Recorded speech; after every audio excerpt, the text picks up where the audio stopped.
अस्सलाम वालेकुम, मेरा नाम धीरज कुमार है और आप देख रहे हैं वर्डप्रेस सीरीज़। तो वर्डप्रेस सीरीज़ की पहली वीडियो में वेलकम।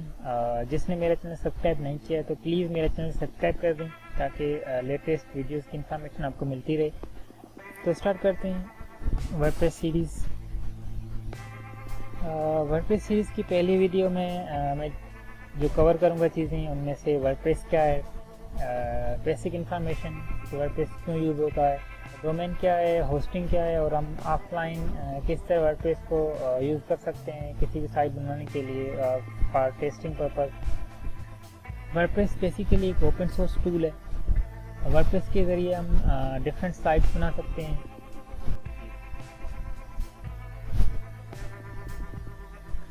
अगर हम सर्च करते हैं गूगल पे वर्डप्रेस तो दो साइट्स आती हैं।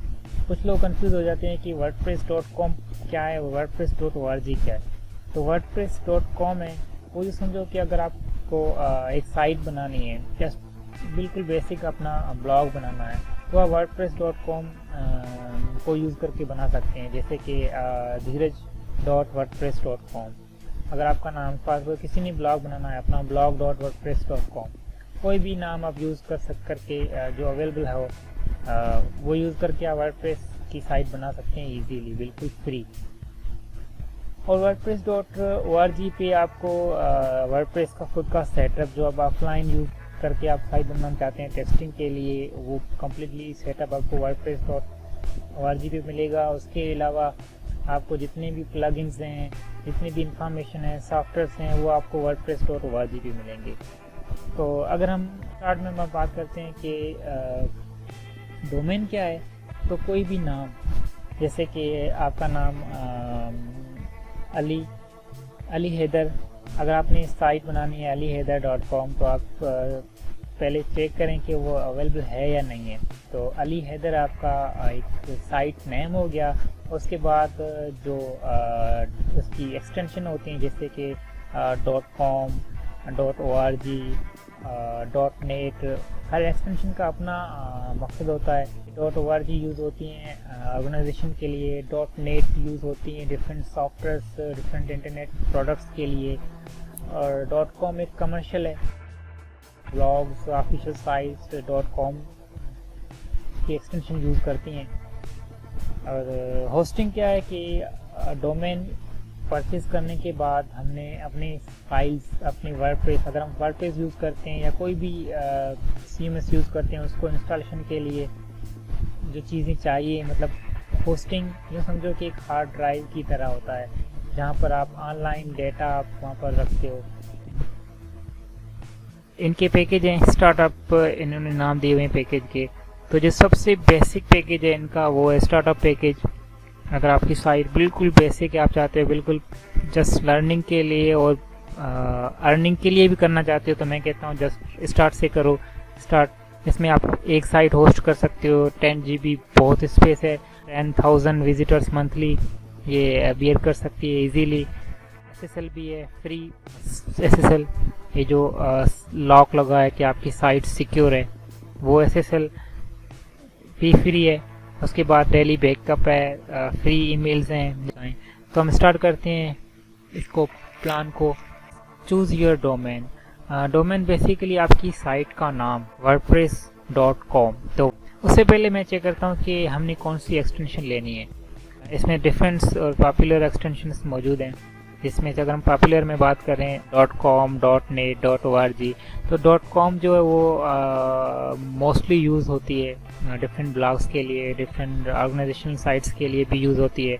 अगर फॉर सपोज आपकी साइट बिल्कुल पर्टिकुलर ऑर्गेनाइजेशन के रिलेटेड है तो आप .org यूज़ कर सकते हैं, .info, मगर मैं आपको रिकमेंड करूँगा कि आप .com की तरफ जाएँ जो कि डिफ़ॉल्ट में है।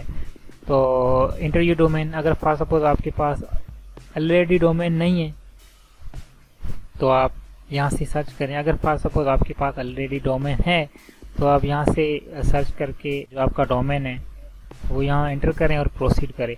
फॉर सपोज मेरे पास कोई डोमेन नहीं है तो मैं कहता हूँ मेरा डोमेन मैं एंटर करता हूँ धीरज। इसलिए ले रहा हूँ क्योंकि धीरज कुमार अवेलेबल नहीं है तो मैं दे ले रहा हूँ। अगर फॉर सपोज आपने चेक करना है कि धीरज कुमार तो मैं यहाँ से सर्च करता हूँ तो ये आपको बताएगा कि वो डोमेन अवेलेबल है या नहीं है। तो इन्होंने बता दिया कि धीरज कुमार अवेलेबल नहीं है, ऑलरेडी टेकन है। आप धीरजकुमार.org लेना चाहते हैं जो कि अवेलेबल है। तो मैं कहता नहीं, मुझे .com के साथ ही लेना है। तो मैं कहता हूँ धीरजकुमार.com, क्योंकि ये मैं कहता हूँ जस्ट पोर्टफोलियो साइट है या जहाँ पर मैं जस्ट अपनी ब्लॉग्स लिखूँगा। तो इसको प्रोसीड करते हैं।